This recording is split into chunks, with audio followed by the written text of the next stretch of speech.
xibaar yu wér te wóor ca tàng-tàng ba abonnez-vous pour ngeen di mën di jot suñuy vidéo. dal leen ak jàmm seen chaîne bii di Buzz 221 HD. premier ministre bii di Ousmane Sonko ci dimanche bi ñu génn demoon na ca Guinée Bissau daal di fay gisanteek Omar Sissoko Embalo di président ba nekk ca Guinée Bissau waaye tamit daal di fay gisanteek waa MFDC di rebelle yu nekk ca Casamance. ñu daal di fay amal akub jéego bu am solo daal di koy jëmale ci jàmmi Casamance.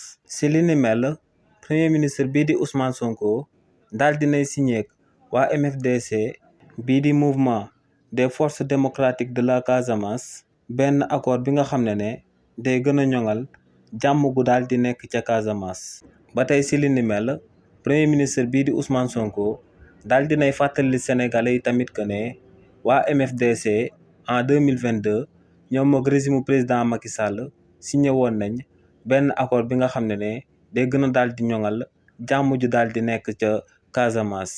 nee nag buñ ñëwee daal di signé waat beneen accord daal di koy amalaat en 2025 mais li ni mel day gën a daal di fekk si bu 2022 bi ñu gën a daal di ñoŋal jàmm ji nga xam ne moom moo daal di nekk Casamance.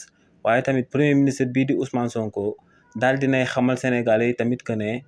réewu Sénégal ak réewu Guinée Bissau ay réew yi nga xam ne dañoo daal di bokk benn frontière te ne donc lépp lu laal réewu Sénégal day daal di laal réewu Guinée Bissau waaye tamit ne lépp lu laal réewu Guinée Bissau day daal di laal réewu Sénégal.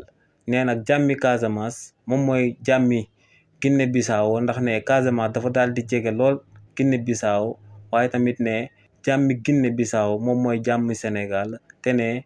daal dinay remercier bu baax kii di président Embalo mi nga xam ne moom mooy président ba nekk ci Guinée Bissau bi nga xam ne moom mooy daal di nekk facilitateur bi nga xam ne moom mooy àddu jëmale ko ci gouvernement bu Sénégal daal di àddu jëmale ko ci waa MFDC di mouvement des forces démocratiques de la Casamance.